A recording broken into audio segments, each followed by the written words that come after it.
shit. So in the spirit world, it's funny when you come with the old shit. You get what I'm saying? It's constantly, that's what the word alchemy is, change. Right. So we need to understand and access these things. These gods, and this will lead me, the word change and how we should think about it is basically your mindset. Yeah. This is about changing the mindset. So what I hope, when I took my notes on Kundalini to make certain points, and what I hope this would help you with a mindset, not my mindset, but help you to understand a certain kind of mindset that you need to develop on your own to have full benefit of what's happening now, in time spiritual events. Right. So it's very key to listen and understand this to come up with your own perspective. Now, change. Now, this is what's going on. This is just one of the things that came through as a channel, which is an end time spiritual event to tell and to tell you what is actually going on in the spirit world and how we are progressing, as opposed to focusing on the Illuminati and whatever ill you can think of the day. Instead of focusing on that, focusing on our story. Now, this was interesting. A young lady was texting me from the UK one night. This is maybe about a week and a half ago, maybe 2 weeks. And as she's texting me, she was telling me she wanted to get the psychomancy book that I sell. No problem. But this was about the third or fourth time her telling me this. So I'm like, well, when you get it, you get it. But as she's texting me for this third time, Mahalia Jackson starts coming through. So I'm like, what the fuck is Mahalia Jackson? Now, you would constantly think, I'm not from the era of Mahalia Jackson. My grandmother is. And my grandmother, like her, played the records. Now, as she's texting me and I'm feeling Mahalia, I'm turning the channel and Jungle Fever is on.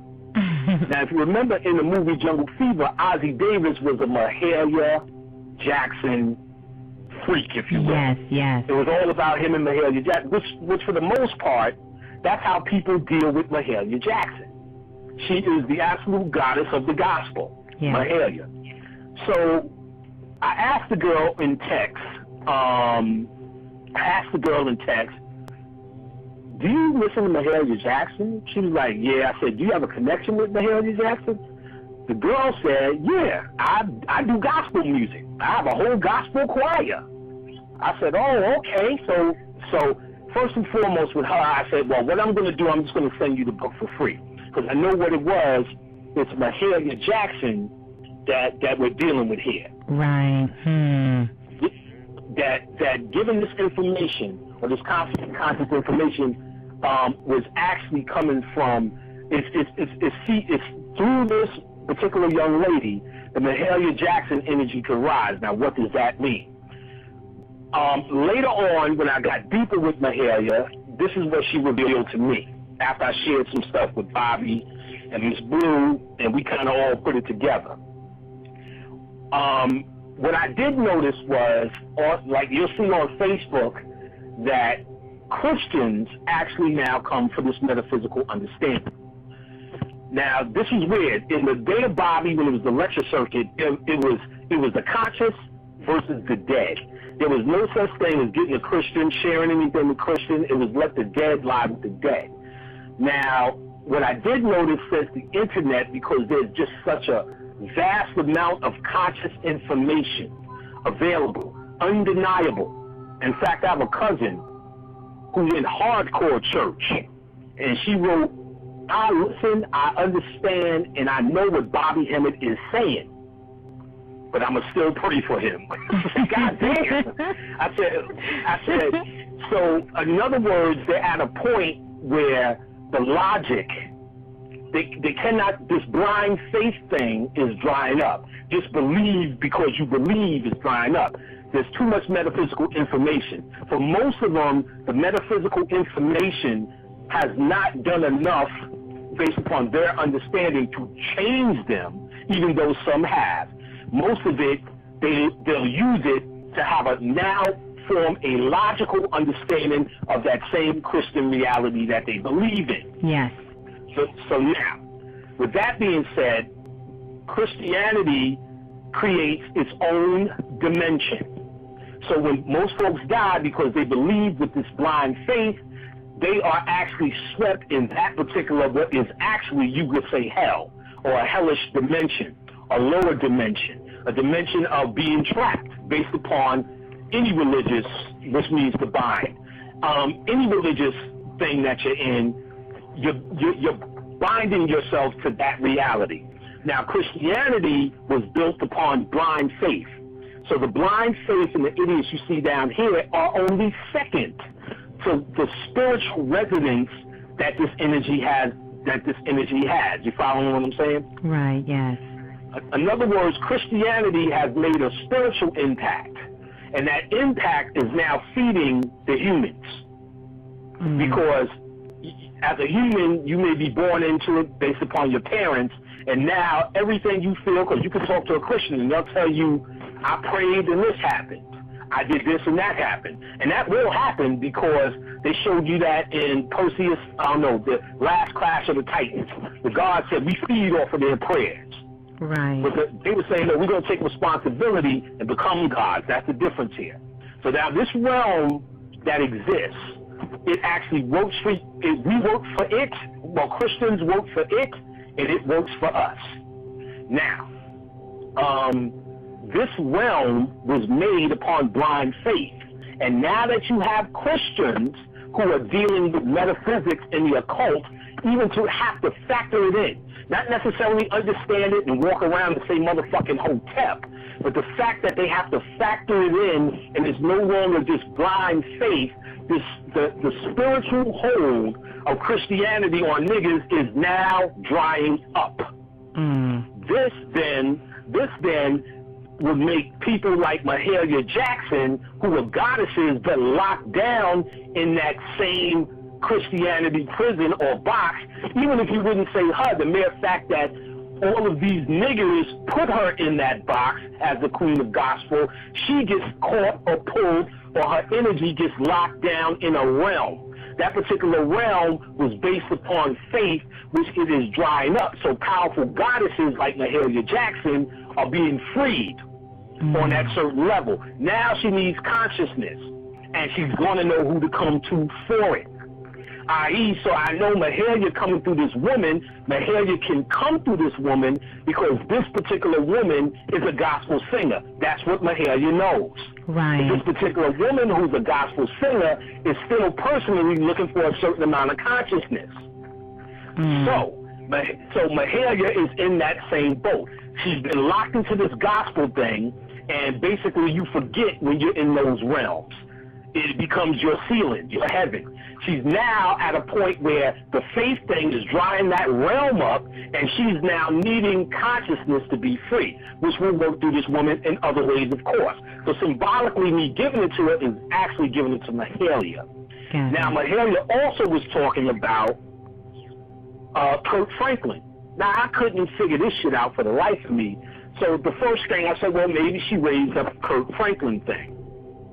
But this is what I couldn't put that together until I got on the phone with Bobby.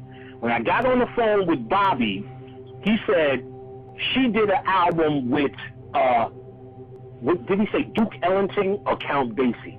I think it was Duke Ellington.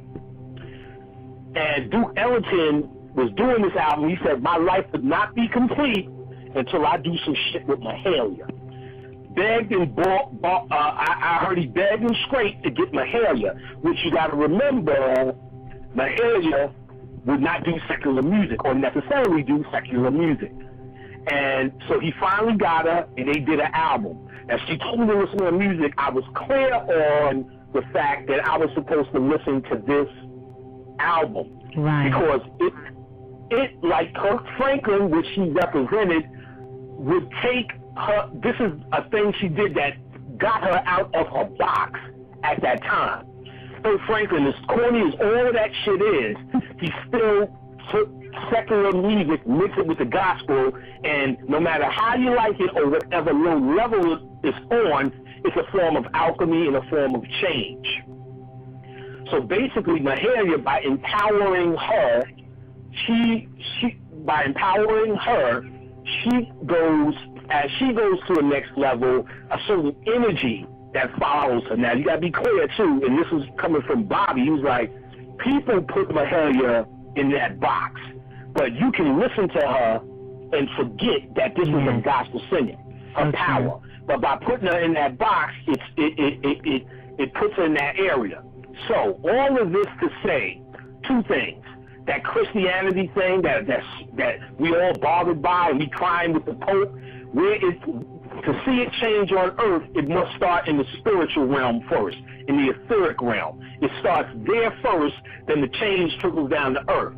So dealing with end-time spiritual events, what I'm telling you right now, coming from Mahalia, is that Christianity thing is starting to break up. The metaphysics is starting to penetrate. Not in the context that we expect. Everyone's going to be going hotep, putting their fists on their chest and bowing. Who gives a fuck about that? It's the fact that these Christians have to factor the shit in. It takes away from the blind faith. Right. So that's breaking up. The second thing is to get with that energy to help is get with Mahalia and I think it was Duke Ellington. I'll find out for sure. But Duke Ellington, you'll be able to Google it, maybe find it on YouTube, listen to some of those, do some of the meditations, and not only will you'll help break through, because now you're putting your energy where it's a gateway to those worlds. So everybody who wants to stop Christianity, stop the ignorance, help out people, here's a methodology to do it. She'll act as a gateway through her music. Right. And at the same time, with your energy or your attention on it, it will help to raise that particular goddess up. Now remember, she's a goddess. Help her raise her up to do what she needs to do, because once she's in power, a whole heap of bunch of shit will get done. So, I hope that was clear. Oh, yeah. Very, very clear. I know there was that album that was done called The Black, the Brown, and the Beige with Duke Ellington, and it was featuring Mahalia Jackson, and that's what you were talking about there. Okay, good. Thank you for that. Cool. Duke Ellington.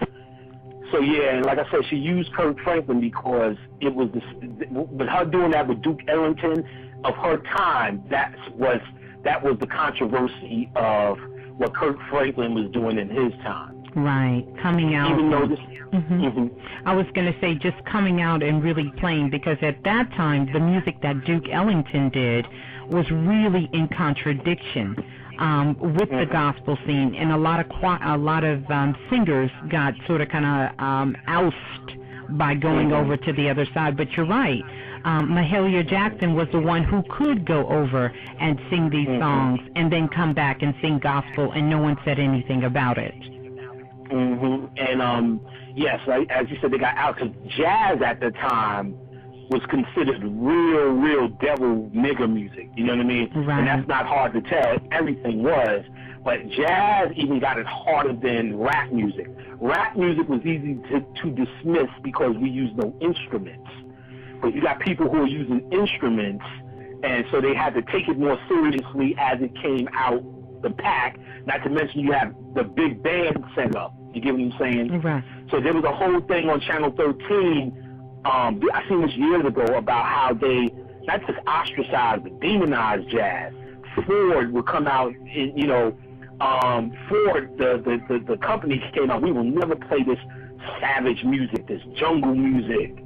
And they went campaign 4 throws a day of nothing but wholesome music, and you see all the white people doing the fucking twist and all that shit. And then they show 10 years later Ford driving down a commercial of a Ford car driving down the hillside to the soundtrack of some jazz.